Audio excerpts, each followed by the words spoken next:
Hey guys, Grubsy here with another tutorial, okay? And today what we're going to be looking at is a game engine, and this game engine is called Unreal Engine 4. Okay, so a lot of you have probably heard of this, and I thought I'd like to cover a little bit into it, not too much, but I'll do a lot sort of like a mini-series on it. Okay, so, what we're going to do is I'm going to show you how to get everything you need for it, and how to get started. Okay, so what you're going to do is you're going to open up Google Chrome, go to the Unreal Engine website, and hit the download button for Get Unreal Engine, which will download something called the Epic Games Launcher, which is what you use to download and launch the engine. Alright, you're also going to go download Visual Studio 2015 Community Edition from, obviously, the Visual Studio website. Right, we're going to be using Community. You can use Enterprise if you want, but that's paid. But everything we're going to be covering in these tutorials will only require the Community version because, obviously, you're a solo developer. This is really more for team projects. And also, the community version is free, which is the main thing. Alright, download links to each of these pieces of software will be down in the description below or somewhere on the screen. Okay, assuming I remember and I'm not lazy. Alright, so once you've done that, and you've downloaded and installed the Epic Games Launcher and Visual Studio, what we're going to do is we're going to open the Epic Games Launcher. And you can see we're presented with this screen. Okay, so you've got the stuff like the community, alright, which allows us to see all the latest updates, such as the recent game jam they currently held, like this little competition, and there's loads of prizes up for grabs, which is really fun. Right, haven't taken part personally yet, but it does look like fun. I've always wanted to take part in the game jam. It's just a matter of finding the time to dedicate it when that competition is running. Okay, so that's also good. Got a wiki and the roadmap for the actual engine itself. Recently have implemented a VR editor, as you can see here. Alright. There's also a bunch of tutorials which they've got listed, which they recommend, alright. You can see there's loads of little stuff like level designing, artist, quick start. I found these okay. There's not really a lot on there, but it's still pretty good and it's definitely worth going and checking out. Alright. Marketplace, alright. These are a bunch of assets. Don't use them unless they're free. Because I want to show everything in these tutorials, how to create your own stuff for free. Some of it's good, like little models and that, but mainly throughout this tutorial I'm probably going to be grabbing royalty-free ones or creating our own. I'm not very good at model creating, but maybe that's something we can look at in the future. Okay, library, all the projects you actually created. You see here, I've got a few ones which I've been messing around with, not really done much in them. But anyway, let's launch, alright? So we're going to launch the engine, and I'm going to show you how to create your very first project. Okay, so here's the ones that you've got already, but we're going to go to new projects, right? And what we're going to look at is a bunch of stuff, alright? So you've got two tabs, you've got Blueprint and C++, alright? You might think, whoa, okay, what's the difference? Right, Blueprint is like a visual scripting language, alright? So it allows us, like, if you ever used a Scratch as a kid, it's a little bit like that, alright? So you can click and drag the nodes to where they have to be. Okay. As for C++, that is the language that the engine uses and the only language we're able to use to implement stuff into the game. It's a very powerful language, and to be honest, there's nothing really you can't do in Blueprints that you can't already do in C++. C++ just allows us to achieve better performance with stuff like when we're trying to tick through a certain function, whereas Blueprints will have to recompile every time we use it. So C++ is better for the performance of your game, and also it allows us to make edits to the engine where needed. So that is what we're going to be using for now. And also you can use Blueprints inside of the C++ project, but you can't use C++ classes inside of the Blueprints project. Okay, so you've got a bunch of prefabs as well, such as like a side scroller, vehicle, but for now we're going to be selecting third person shooter, because I'm going to show you how to navigate the engine and how to use it. Next tutorial we'll be going into create our basic code. We'll be starting from scratch and we'll be showing you how to start from the absolute beginning. So as you can see, you can either develop from a console and desktop, or for a mobile and tablet. A little NVIDIA shadow play thing in the way, sorry about that. You've got maximum quality, which we're just going to keep selected there, and we're going to start with starter content. It's nice to have some starting assets because it allows us to jump into the game quicker and actually start creating stuff. It just takes a little bit longer to create. Alright, so you want to choose where you're going to save your project, and also the name of your project. So I'm just going to call this test, or maybe just example. Right. what I'm going to do is I'm going to create the project. Right, it's going to create the project, it's going to generate the project files. Sometimes it gives us an error, but that can be fixed really, really easy. So I'm hoping it just goes straight through here. You can see it's compiling the C++ source code. And we'll be back once it's finished compiling. Okay, so it's pretty much as soon as I hit pause, the engine loaded up and it's finished compiling. Alright, so this is the view you will be presented with, okay? So, you can see here, it launches with Visual Studio automatically. There's nothing in here at the moment, because we haven't opened any header or source files, so that's not to worry about.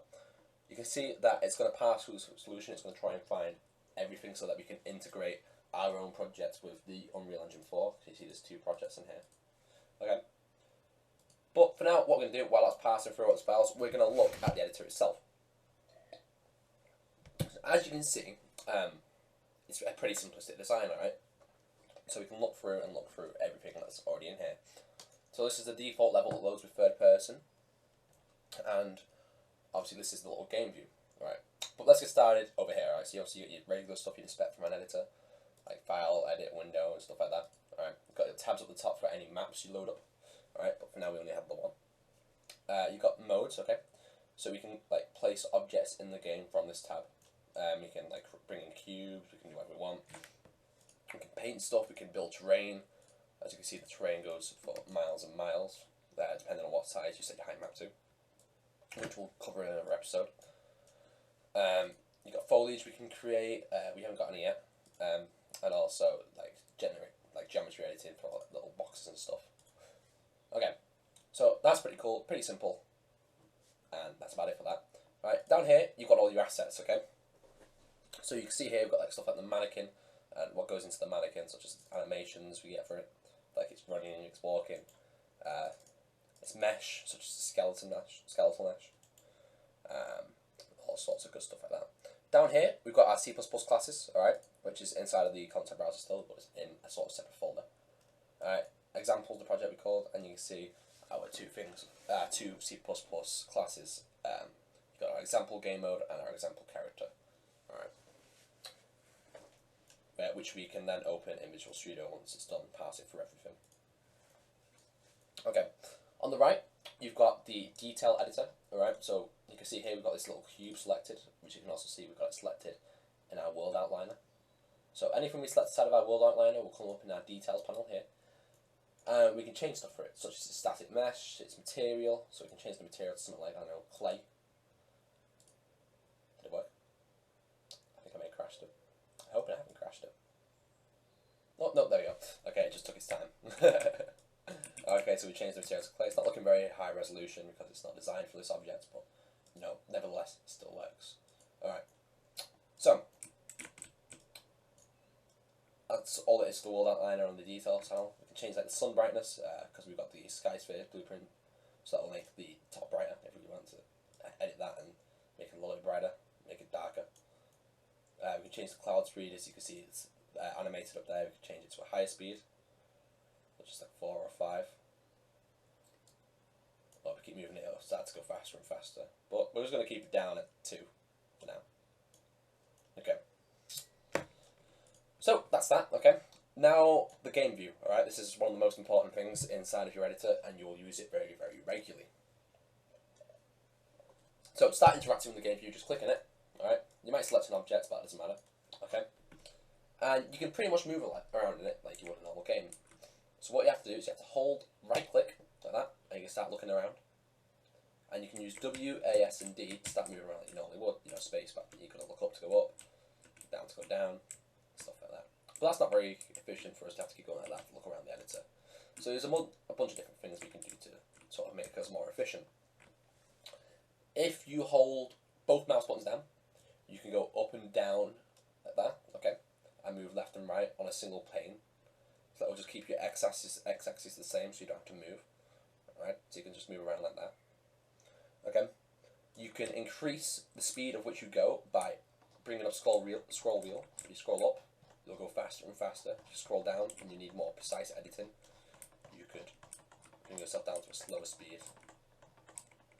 We can also edit our camera speed up here. Right, you see the camera speed's 4 at the moment. We can bring it all the way down to 1. And you can see 1, you know, it's kind of like sluggishly slow. So I'd like to keep it on 2 preferably. Like so. Okay. Actually, we'll bring it up to 3. Okay. So, now we've got that sorted. What we can do now is we can also show you how to interact with certain objects. So if I click on an object in the scene, such as the little clay box we have here, if I hit F, it's going to focus my view on it. If I hold left shift, say we wanted to move the object, so if I hold left shift and move it, it's going to move our camera with it. So you can see if I just moved it by itself, it's going to go out of view very, very soon. So it's nice to hold left shift so we can actually move with our object without having to readjust our view every time we move at a certain distance. If I hold Alt and then right click, I can zoom in and out on my object by moving the mouse up and down. Okay. If I hold Alt and left click, it's going to orbit around my object, keep it in center view but rotate around it. Again, also keep it in perspective. Okay. And that's about it for moving. Alright. Now, as you can see up here, we've got 3 different options. Like, we can either move our object when we click on it, we can rotate it, it changes pitch, rear and roll, and we can scale it. Okay, the quick buttons to these is W to move, E to rotate, and R to resize or scale. Okay, we can also change the position it snaps to. You can see here if we hold it and move it, if we get like a nicer view, probably change it up a bit. So we change the snap size to something ridiculous like 500. It's really gonna like only move from one place to one place. If we want more finite control, we can bring it down to 1. It goes like to 1-to-1 scale. But by default, it's set at 10, and it's kind of a nice value to be honest. Okay, we can also do the same with rotation, such as 10 degrees, and when it scales. Alright, this is like the perfect ratio. If you go and look at the math of it, there's a reason it's these numbers. It's not just that by random. Okay. Okay, at the top here, like from Canoe, we can save the current level to the disk. We can change the source control, content, we can go to the marketplace. But one of the most used features we'll probably use is the project settings, where we can go and add input and stuff. So you can see here we can add input, we can change this default level it loads, and the default game mode, which we'll use another time. Alright, we've also got the build button, but the one we'll probably use the most is probably the compile button, which will compile our C++ source code. Alright, speaking of C++ source code, this is done now. You can see down here it says ready. So we should probably open up our character class. So we can double click on that, it'll load it up, it will open up its header and also its source file. Okay, you can see the character is a extension of the class A character, or just character. It adds the A in the front because it's an actor. It's the way it's the way that the Unreal Engine likes to recognize it. You can even go to this by right clicking and hitting go to declaration.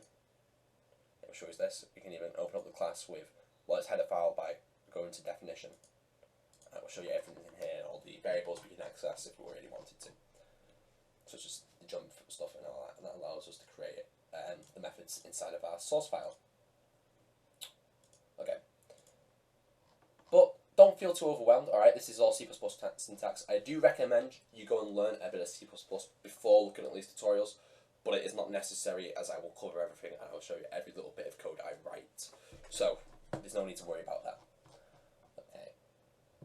And to be honest, that's pretty much it for this episode. We've pretty much covered everything. We've covered navigation, we've covered the content browser, and all that sort of good stuff. Anyway, so thanks for watching, guys. I've been Grovesy.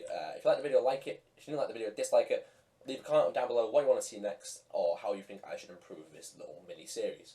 Thanks for watching, guys, and I'll see you guys in the next one. Bye.